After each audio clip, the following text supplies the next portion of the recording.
একটা অঞ্চলে তারা চিন্তা করলো একটা মন্দির বানাবে, তো মন্দিরের জন্য কি লাগে? পাথর লাগবে। তো তারা চিন্তা করলো একটা পাথর নিবে, এক জায়গায় গেছে একটা পাথরের জন্য, পাথর সাহেব আপনাকে আমরা নিব, বলে কি করবা? বা আপনাকে নিয়ে একটু কাটবো, ঘষবো, মাজবো, তারপরে মূর্তি বানাবো, মন্দিরে রাখবো, সবাই আপনাকে সেলুট করবে। সে বলছে ভালো কথা, কিন্তু কাটবা ঘষবা এটা ছাড়া করা যায় না? বলছে না, কাটলে ঘষলে না ঘষলে আপনাকে তো মূর্তি না বানালে কেউ তো আপনাকে সেলুট করবে না। সে বলছে না না, এত কষ্ট আমি করতে পারবো না, তোমরা ওই সাদা পরে পাশে একটা কালো পাথর, অবহেলিত পাথর। বল স্যার আমাকে নিয়ে যান। তোমাকে নিব? স্যার আমাকে কাটেন, ঘষেন, মাজেন, কোনো সমস্যা নেই। পরবর্তীতে তাকে নেওয়া হয়, নিয়ে কেটে ঘষে মেজে 6 মাস কেটে ঘষে মেজে মূর্তি বানালো, মন্দিরে রাখলো, সবাই এসে তাকে কি করে? সালাম দেয়, সেলুট করে। তখন তারা চিন্তা করলো মন্দিরের জন্য বিশাল লাইন, সবাই নারিকেল নিয়ে দাঁড়িয়ে আছে, নারিকেল ভাঙবে। দেয়ালে যদি সবাই নারিকেল ভাঙে তাহলে তো অবস্থা খারাপ হয়ে যাবে, তাহলে এই দেয়াল তো আর থাকবে না। তখন তারা চিন্তা করলো ওই যে সাদা পাথর, তাকে অফারটা দিয়ে দিই। পাথর সাহেব আপনার একটা চাকরি পেয়েছি। কি চাকরি? কাটবে না, ঘষবে না, মাজবে না, শুধু আপনাকে রাখবো, নারিকেল ভাঙবে, নারিকেল পানিটা ওখানে গিয়ে ডালবে। চমৎকার, ঠিক আছে আমাকে নিয়ে যাও। পরে নিয়ে মন্দিরের মুখে রাখলো, সবাই এসে নারিকেল ভাঙে আর পানিটা নিয়ে কালো মূর্তির উপর ঢালে। আর কারো জুতো খুলে গেলে সে জুতোটা রাখে আর পিতি লাগায়। সে বলে কিরে বেটা, সবাই আমার সাথে একসময় সেলফি তুলতো, আর আজকে সবাই আমাকে লাথি মারে, নারিকেল ভাঙে আর পানিটা নিয়ে ওই যে কালো মূর্তির উপর ঢালে, ঘটনা কি? তো কালো মূর্তিকে রাখলে, এই বেটা তোরা এত সম্মান দেয় কেন?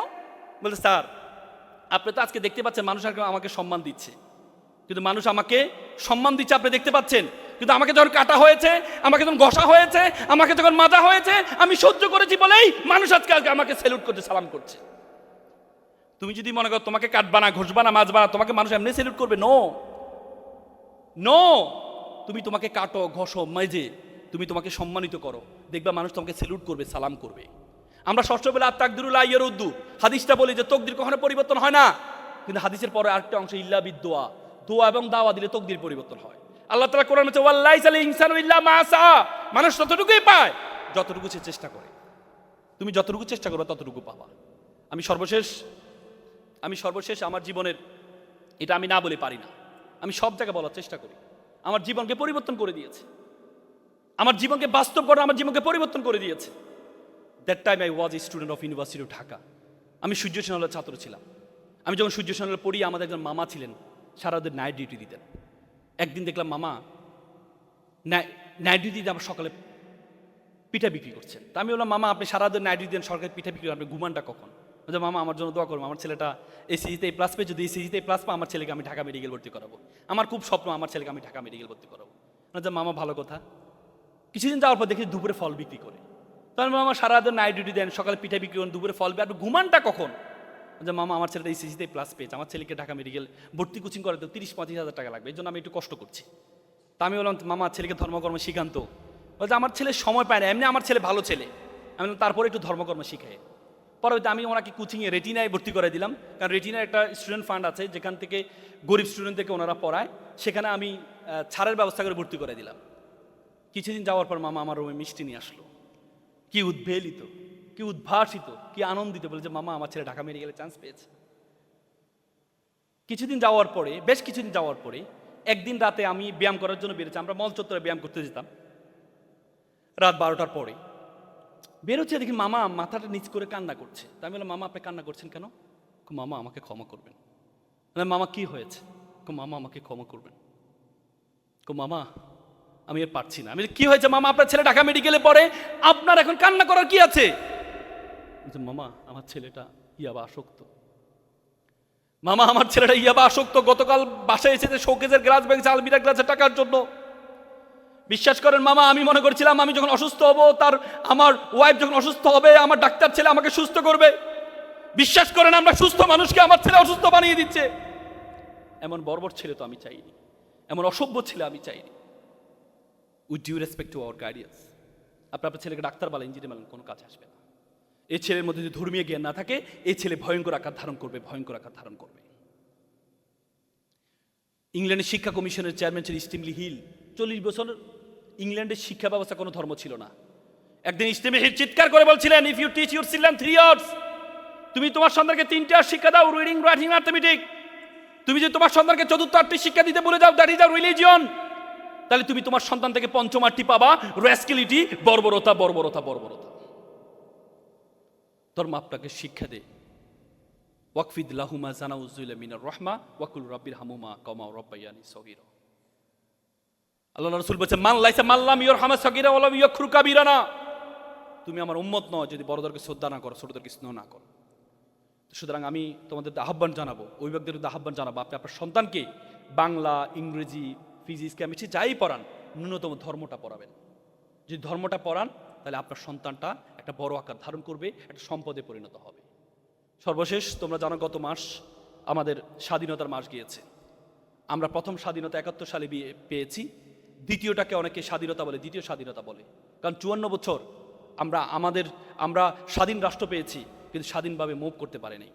তোমরা জানো আমাদের রাডার ব্যবস্থা, আমাদের রাডার পৃথিবীতে প্রত্যেকটা দেশ আমাদের আকাশ সীমায় ব্যবহার করে। আগে রেজিস্ট্রেশন হইতো দিল্লিতে, একটা বিমান শুধুমাত্র আমাদের আকাশ সীমায় ব্যবহার করে $৫০০ করে।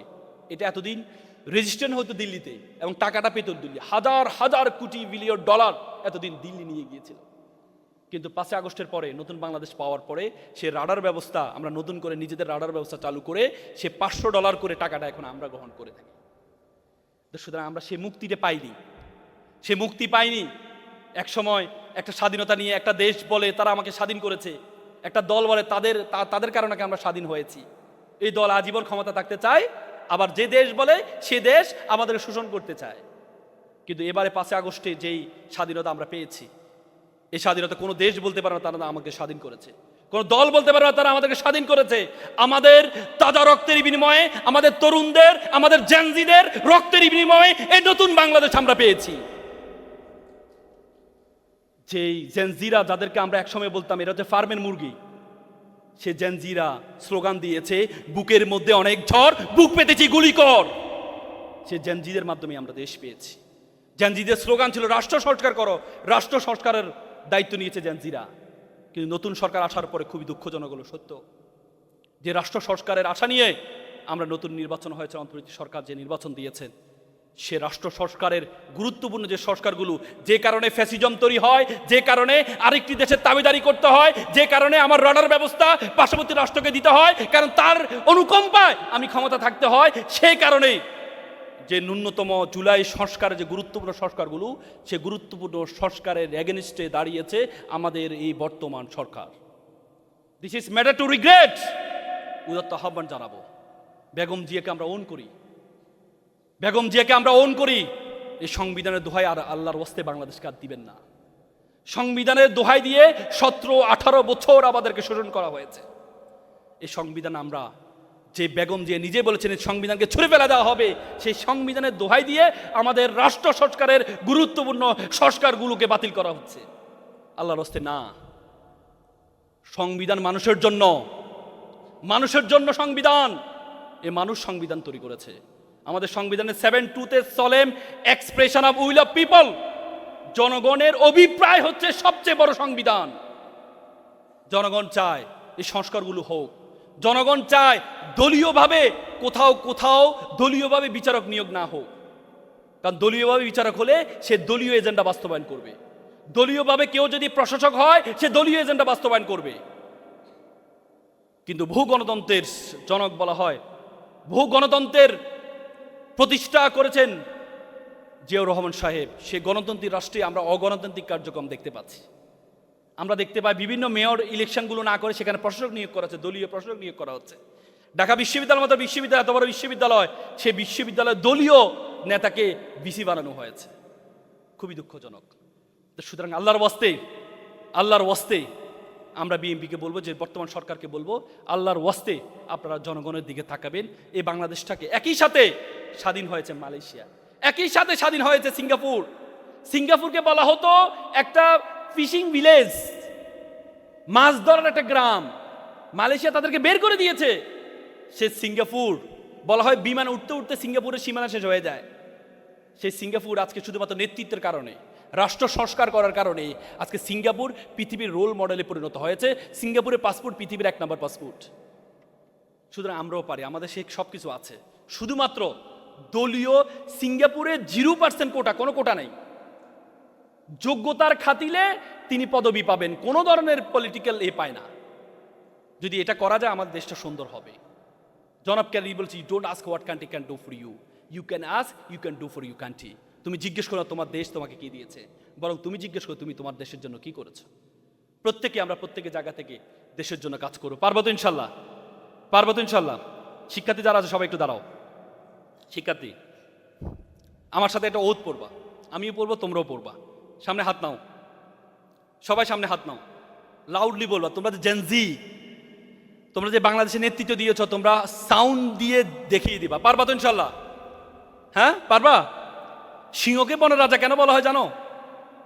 সিংহকে বনের রাজা কেন বলা হয় বলো তো? সিংহ কি হাতির মতো দেখতে মোটা, জিরাফের মতো দেখতে লম্বা? হ্যাঁ, তাহলে সিংহকে বনের রাজা কেন বলা হয় জানো? সিংহ নিজেকে মনে করে রাজা।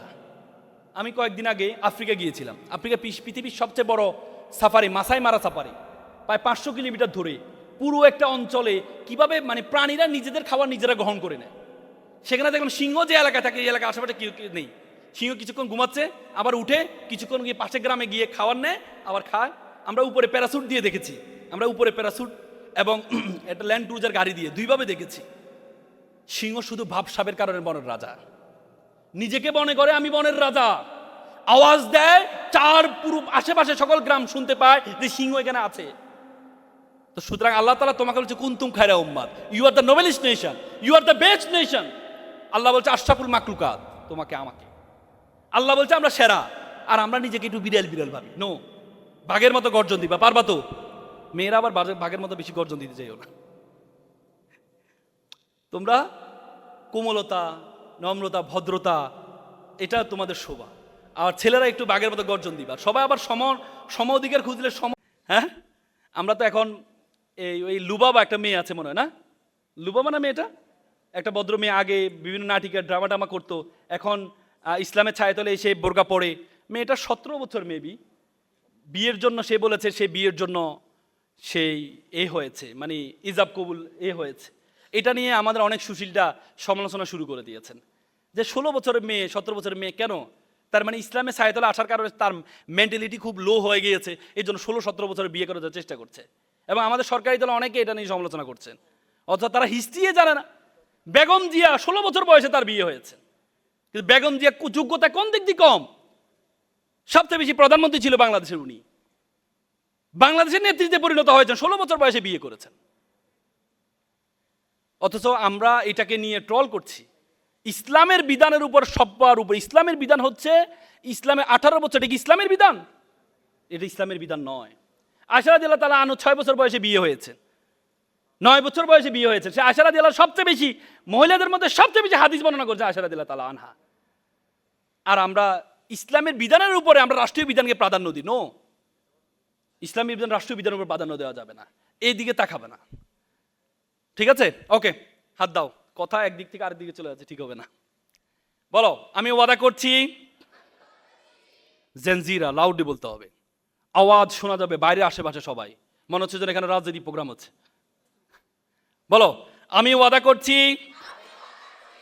দেখছো, এই তো ইটস কল্ড জেনজি। তোমরা স্লোগান দেওয়ার কারণে হাসিনার ফ্যাসিজম নাড়া শুরু হয়েছে, আর তোমরা কি বলো? পারে নাই তো 17-18 বছর রাজনীতি দলগুলো চেষ্টা করছে হাসিনার প্রাসাদকে নাড়াইতে, পারে নাই তো, কিন্তু তোমরা পারছো। বলো, আমি ওয়াদা করছি খারাপ কিছু দেখবো না, খারাপ কিছু শুনবো না, খারাপ কিছু বলবো না। যে মুখে ডাকি মা, সে মুখে মাদক না। মানুষের মতো মানুষ হব, পিতা মাতাকে শ্রদ্ধা করব, নিজের দেশকে নিজেই গড়ব। তোমরা যারা ছোট্ট শিশু, বড় হবে ঠিক, তোমরা হবে শিল্পী, কবি, লেখক, বৈজ্ঞানিক।